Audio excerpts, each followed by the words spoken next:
Voilà, merci pour votre patience pour le coup. Je m'appelle Joss, je suis assez fier de pouvoir vous présenter une nouvelle BMW M4 compétition. Ouais. Alors, vous pouvez le deviner déjà à travers le voile, on a ici un véhicule qui se veut complètement décomplexé, littéralement, à l'image un petit peu de la légende qu'on avait connue déjà il y a plus de 35 ans maintenant. Une digne héritière dans toutes les caractéristiques, qu'elles soient technologiques, de performance. À l'époque déjà on était résolument tourné vers la course puisque la première M3 avait été immatriculée pour tout simplement pouvoir être éligible en course. Et vous allez voir qu'ici on retrouve ce côté décomplexé dans la technologie et évidemment dans le style. Alors vous êtes les tout premiers, c'est une avant-première, vraiment parmi les tout premiers en France à pouvoir découvrir cette nouvelle BMW M4 compétition. Et on est très heureux. Ah bah, Et on est très heureux. Très heureux de pouvoir être là. Je propose de plus attendre et de vous présenter la nouvelle BMW M4 compétition.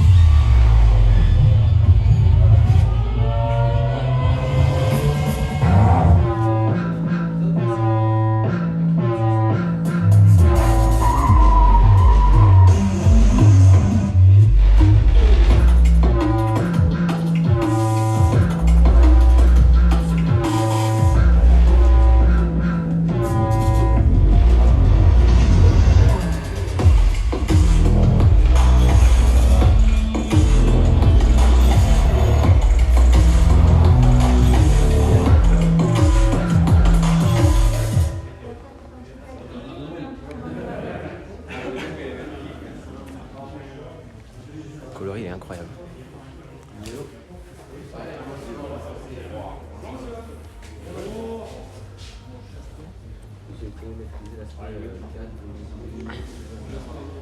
Bon alors, les premières impressions?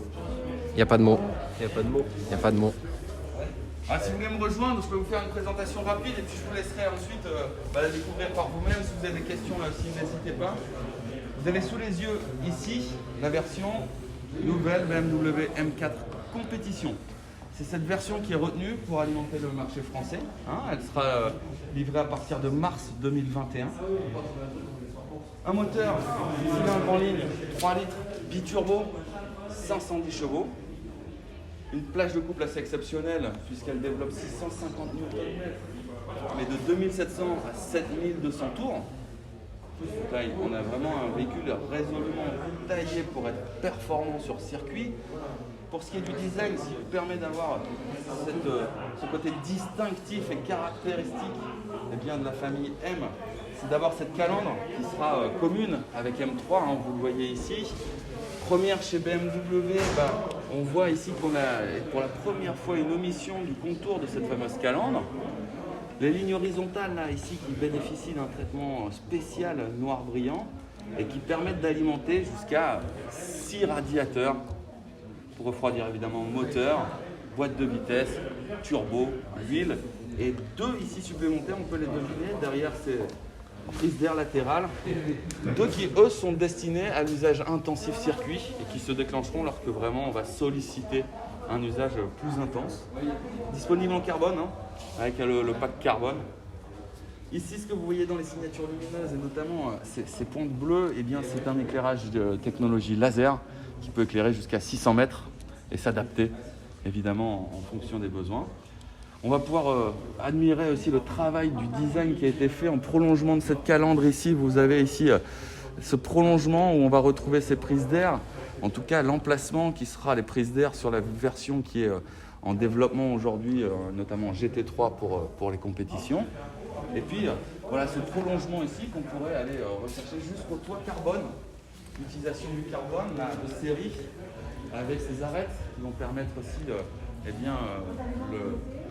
guidage des flux aérodynamiques et puis alléger le véhicule en bénéficiant d'une meilleure répartition des poids et d'un meilleur centre.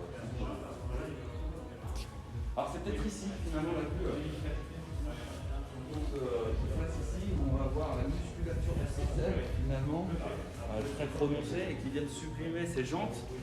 On a une monte. Les ingénieurs ont choisi une monte asymétrique ici sur ce véhicule.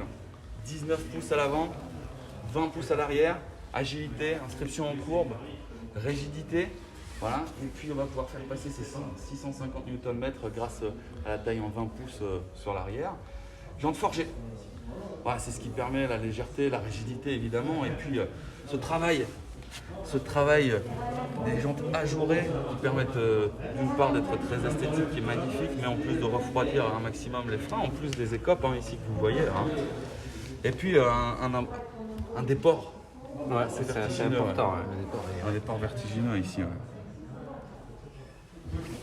Alors, nombreux codes stylistiques, on l'avait dit, c'est vraiment une digne héritière de la famille M, à l'image bien sûr des légendaires rétro double branche ici. Vous avez à la naissance de ce badge M4 compétition la courbe et la fluidité qu'on va pouvoir trouver justement sur cette ligne, avec un cintrage prononcé, on voit bien ici naître en opposition finalement à la largeur de ce bas de caisse qui va être finalement traité de la même façon avec ce fameux traitement spécial noir brillant. Alors si on continue un petit peu cette tête de 3/4 arrière, là aussi on va pouvoir justement admirer finalement ce cintrage là.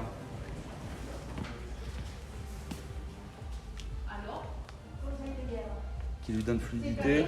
Un couplet avec cette ligne de fuite qui vient finir sur un spoiler ici avec le dessin de la famille M, disponible aussi en carbone là, disponible en carbone, comme les coques de rétro bien sûr.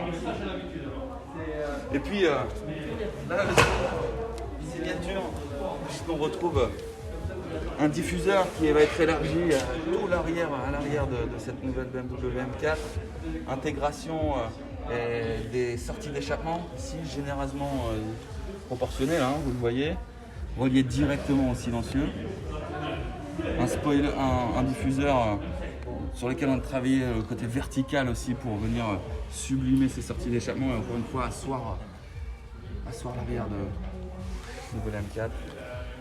Disponible en carbone aussi, évidemment. Intégration des caméras dans le logo. Elle est magnifique. Ouais. Et puis pour voilà, et là où je vous montre peut-être le plus d'objectivité, c'est le traitement qui a été apporté à l'assemblage des matériaux. Là, je vous laisse admirer le mariage entre le carbone utilisé ici, le cuir d'Alcantara, avec des impressions 3D pour ce qui est de la confection des palettes, notamment un serre carbone. Et puis ces sièges M carbone, gain de poids jusqu'à 9,6 kg. Je vous laisse regarder le travail du carbone.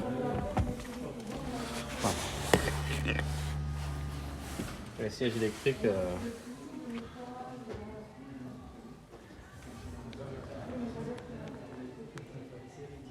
Ça semble neuf. Un serre carbone.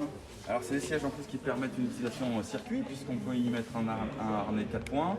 Je peux éventuellement aussi, la partie supérieure pourrait être amovible pour pouvoir utiliser aussi un casque.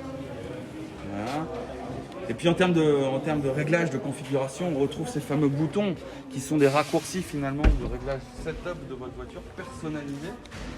Vous allez pouvoir régler énormément de choses, notamment la vraie innovation technologique ici, c'est le nouvel anti-patinage qui permet cette fois-ci de ne plus communiquer directement, en tout cas de ne plus communiquer via le DSC, mais directement avec le boîtier de gestion moteur. Okay. Voilà, ça permet d'avoir un anti-patinage sans incidence sur la gestion moteur et d'avoir 10 niveaux de réglage qui permettent d'avoir des niveaux de tolérance de cet anti-patinage pour notamment progresser, pour pouvoir faire de la glisse, du survirage, du drift. On a d'ailleurs un mode drift qui est natif au véhicule, qui va permettre d'analyser l'angle pris, la fréquence avec laquelle on prend.